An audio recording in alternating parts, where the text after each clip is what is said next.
Buenos días, mi nombre es Isabela Campaña, estoy en grado séptimo y pertenezco al Colegio Musical Británico.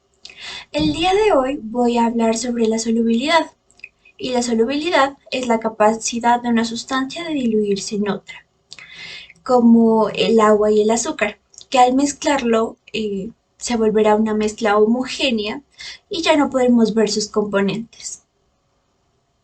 Como subtema tengo los cristales de sulfato de cobre. Pero muchos se preguntarán cómo se relacionan estos dos, solubilidad, cristales de sulfato de cobre. Pues según la curva de solubilidad que nos dice cómo varía la disolución de una sustancia según la temperatura, es importante definir dos términos, la disolución saturada y la disolución sobresaturada. Por un lado, la saturada es aquella que no permite más soluto o sal de la establecida en aquella temperatura. Por otro lado, la sobresaturada es aquella que sobrepasa el punto máximo permitido de disolución en una sustancia. Para mi experimento, eh, voy a provocar la cristalización del sulfato de cobre a partir de una disolución sobresaturada. La disolución sobresaturada usualmente se hace aumentando la temperatura. Una duda que muchos tendrán es por qué se les llama cristales, ya que esto se hace en la naturaleza, ¿acaso? Pero no. Estos se crean artificialmente y tienen un proceso químico. Y los científicos lo relacionan, pues visualmente hablando, por su irregularidad en forma y por su transparencia, además de por su mecanismo para crearse.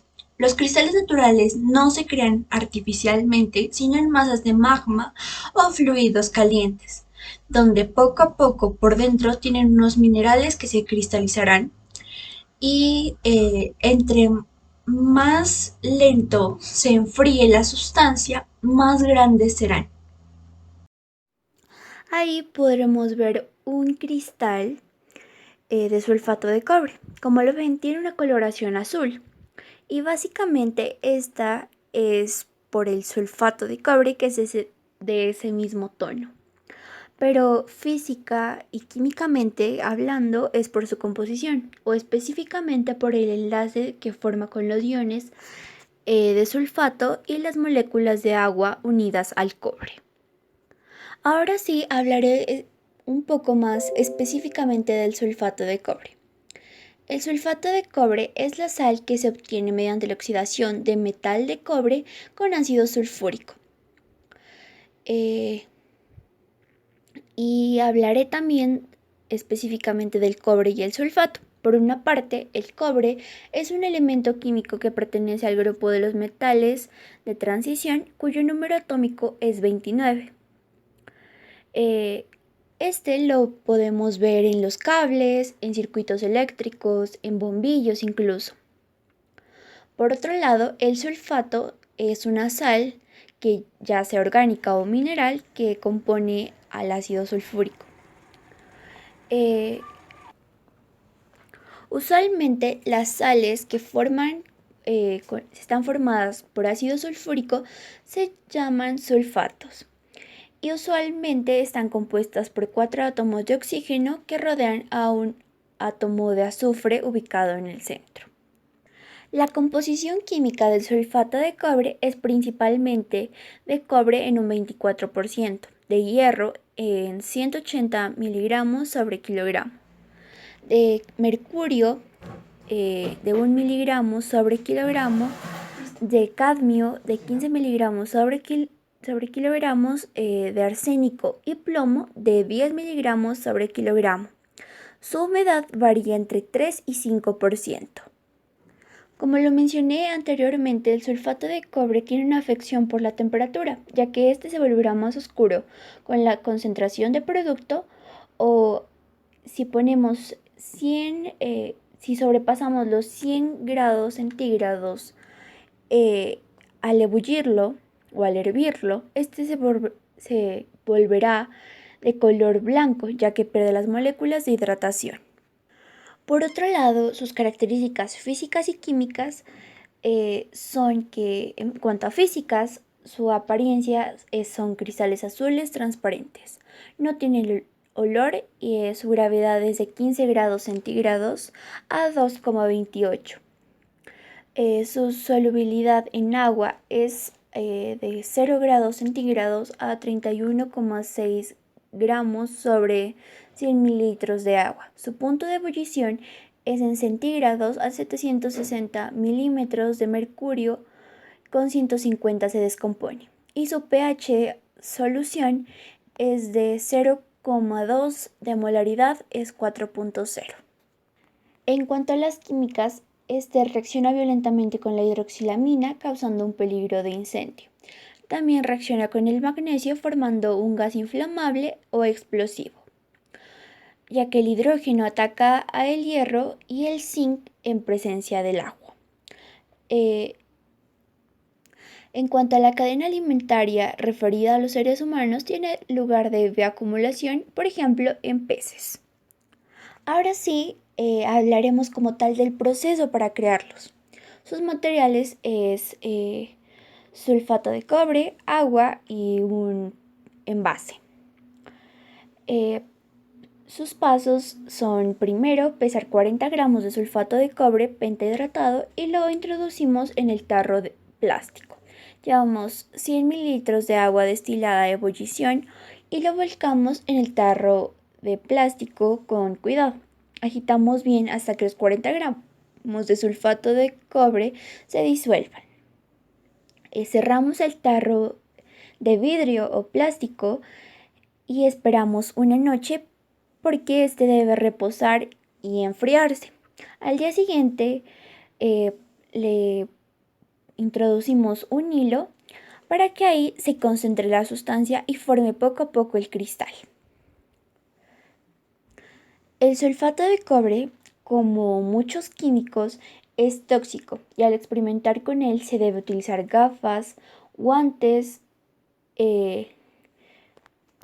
tapabocas incluso si es posible, ya que puede provocar reacciones adversas en la piel, los ojos, problemas gastrointestinales si lo consumimos, fiebre, dolor de cabeza, entre otras reacciones secundarias. Por otra parte, sus usos en la vida cotidiana es como fungicida en la agricultura, además de insecticida. En la parte de investigación y químicos es como un antiséptico y germicida. Este ataca las infecciones de hongos. En cuanto a la industria textil, este aumenta la solidez de los colores. En la industria de metal y eléctrica es un electrolito y en el cuero es un mordiente en la tintura. Además se lo utiliza en piscinas y este es un algicida.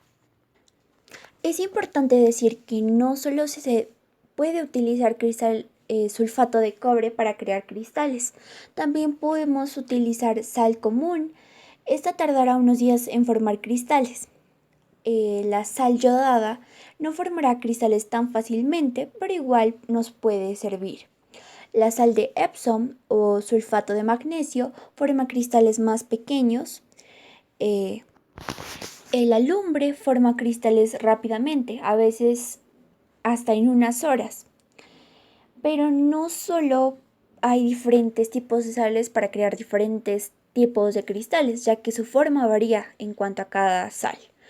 También se pueden dar de diferentes colores: el sulfato de cobre para cristales azules, el alumbre de cromo para cristales morados, el acetato cúprico para cristales oscuros de color azul verdoso.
o específicamente por el enlace que forma con los iones de sulfato y las moléculas de agua unidas al cobre. Ahora sí hablaré un poco más específicamente del sulfato de cobre.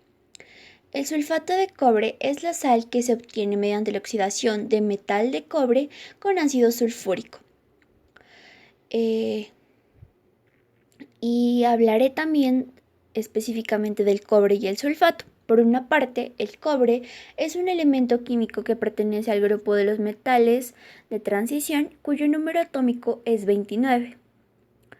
Este lo podemos ver en los cables, en circuitos eléctricos, en bombillos incluso. Por otro lado, el sulfato es una sal que ya sea orgánica o mineral que compone al ácido sulfúrico.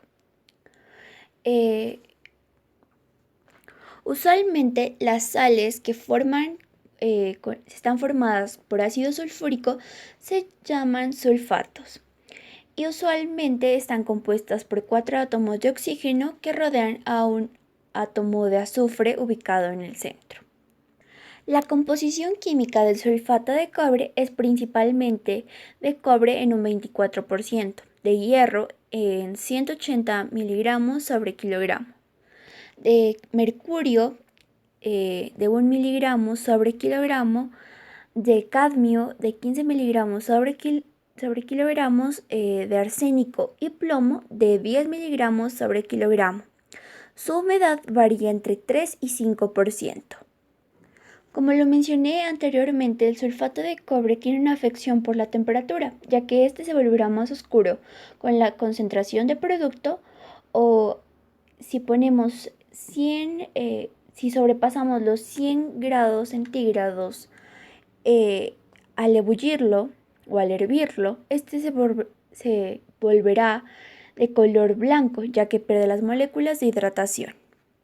Por otro lado, sus características físicas y químicas son que, en cuanto a físicas, su apariencia son cristales azules transparentes. No tiene olor y su gravedad es de 15 grados centígrados a 2,28. Su solubilidad en agua es de 0 grados centígrados a 31,6 gramos sobre 100 mililitros de agua. Su punto de ebullición es en centígrados a 760 milímetros de mercurio, con 150 se descompone. Y su pH solución es de 0,2 de molaridad, es 4,0. En cuanto a las químicas, este reacciona violentamente con la hidroxilamina, causando un peligro de incendio. También reacciona con el magnesio formando un gas inflamable o explosivo, ya que el hidrógeno ataca al hierro y el zinc en presencia del agua. En cuanto a la cadena alimentaria referida a los seres humanos, tiene lugar de bioacumulación, por ejemplo, en peces. Ahora sí, hablaremos como tal del proceso para crearlos. Sus materiales es sulfato de cobre, agua y un envase. Sus pasos son: primero, pesar 40 gramos de sulfato de cobre pentahidratado y lo introducimos en el tarro de plástico. Llevamos 100 mililitros de agua destilada a ebullición y lo volcamos en el tarro de plástico con cuidado. Agitamos bien hasta que los 40 gramos de sulfato de cobre se disuelvan. Cerramos el tarro de vidrio o plástico y esperamos una noche porque este debe reposar y enfriarse.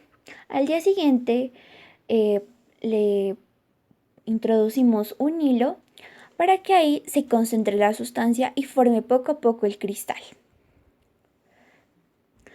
El sulfato de cobre, como muchos químicos, es tóxico y al experimentar con él se debe utilizar gafas, guantes, tapabocas incluso si es posible, ya que puede provocar reacciones adversas en la piel, los ojos, problemas gastrointestinales si lo consumimos, fiebre, dolor de cabeza, entre otras reacciones secundarias. Por otra parte, sus usos en la vida cotidiana es como fungicida en la agricultura, además de insecticida. Eh, en la parte de investigación y químicos es como un antiséptico y germicida. Este ataca las infecciones de hongos. En cuanto a la industria textil, este aumenta la solidez de los colores.